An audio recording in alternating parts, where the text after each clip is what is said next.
मोदी कह रहे हैं कि जी हम टेररिस्ट को खत्म करने के लिए और टेररिज्म को खत्म करने के लिए दोबारा ऐसा कर सकते हैं, हमारे पास ये राइट है। यानी इशारा वो दे रहे हैं कि फिर से हमला करेंगे। मगर पाकिस्तान अपने से 7 गुना बड़े मुल्क के साथ कन्फ्रंटेशन नहीं लेना चाहिए। पाकिस्तान की तरफ से जंगबंदी का कहा गया, पाकिस्तानी डीजीएमओ ने कहा कि जंगबंदी होनी चाहिए। ये अगर हम इस असले की दौड़ में शामिल होंगे तो हम अपने अवाम के लिए नुकसान पहुंचाएंगे। वो माशी तौर पर हमसे 7 गुना बड़े हैं, ये हमें मानना चाहिए। और इसीलिए मैं समझता हूं कि जो आज इंडियन एयरफोर्स ने जो अपना आज स्टेटमेंट दिया है उसमें उन्होंने लिखा है दी ऑन गोइंग ऑपरेशन सिंदूर। उन्होंने कहा पाकिस्तान से अगर बात होगी तो टेरर के ऊपर बात होगी, पाकिस्तान से अगर बात होगी तो पीओके को लेकर, यानी कि आजाद कश्मीर जो हम लोग कहते हैं। तो दोस्तों, ऑपरेशन सिंदूर की हुई तबाही अब आहिस्ता आहिस्ता खुद पाकिस्तान की मीडिया पर बाहर आ रहा है।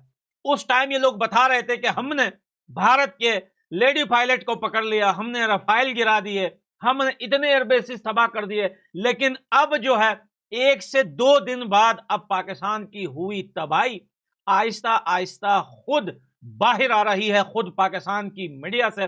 कल नरेंद्र मोदी जी ने जो स्पीच दिया उसके लिए वाह वाह वाह वाह वाह।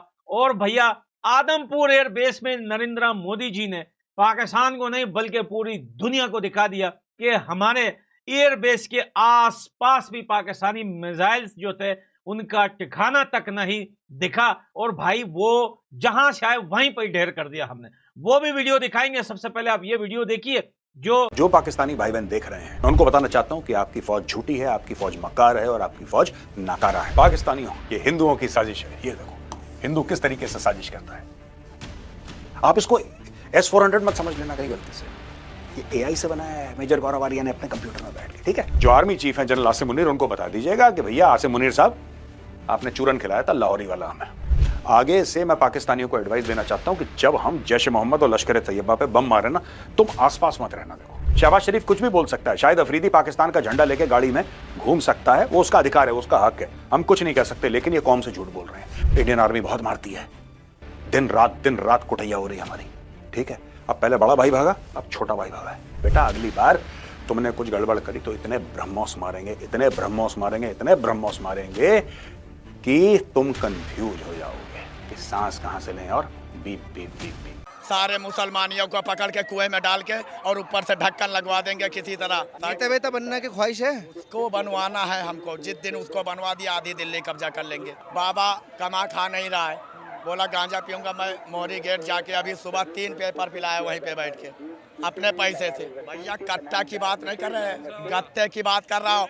जो कार्टून, जो पेपर गत्ता भाई, ये डोन नहीं, इनका मानसिक संतुलन ठीक नहीं है, इनका इलाज होना चाहिए, ठीक है। मे नॉट हैव थॉट अब इंडिया की एक नई फॉरेन पॉलिसी जो है वो सामने आ चुकी है। उसके let me share with you the broader contours of India's foreign policy regarding Pakistan. Okay, so we have been hearing this for long from different political quarters in India, but now since at this spot, India ने ये फैसला किया कि हम जो है वो ये एक नए ब्रॉडर सेटलाइंस जो एरियाज हैं वो डिसाइड करने जा रहे हैं। First of all, Narendra Modi ने कल अपनी स्पीच में ये कहा कि जो कोई भी दहशतगर्दी का वाक़या होगा उसमें इंडिया को स्ट्रॉन्ग रिस्पॉन्स देगा।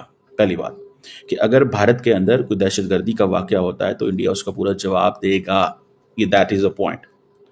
सो इट मीन्स कि अगर फॉर एग्जांपल कल को कोई वाक़या होता है भारत के अंदर तो इंडिया समझ अभी एक है, मतलब हर चीज में कॉपी। इंडिया ने जो किया वो हमने भी करना है, जो इंडिया करेगा वो हमें भी करना है। इंडिया ने इस तरह किया था तो उनकी क्रिकेट यूं चल रही है, हमें भी यूं करना है। लेकिन इंडिया जैसे प्लेयर नहीं है हमारे पास। हुआ कुछ कि यहाँ पर आईपीएल ने अपना रिवाइज या जो शेड्यूल था उसको और दोबारा शेड्यूल अनाउंस किया, जिसके अंदर 17 तारीख को पहला मैच होने जा रहा है विराट कोहली का आरसीबी का, और वो मैच बड़ा इंपॉर्टेंट है, ठीक है। आरसीबी के लिहाज से देखा जाए तो भी बहुत इंपॉर्टेंट है। जबकि दूसरी तरफ पाकिस्तान ने भी अपना जो है वो रिवाइज शेड्यूल कर दिया। मतलब खुद सोचो कि ये हो क्या रहा है। मतलब ये देख देख के एक दूसरे को कर रहे हैं। ये ऐसा मुंह से नकवी साहब ने क्या कोई तीर की नजर रखी हो कि जो इंडिया ने करना है वही हमने भी करना है। यार खुद बताओ कि जिस तरीके से इंडियन प्रीमियर लीग चल रही थी और खूबसूरत तरीके से चल रही थी, सवाल ही पैदा नहीं होता कि इंडियन प्रीमियर लीग कहीं शिफ्ट हो जाए। हालांकि बहुत सारे लोगों ने बातें की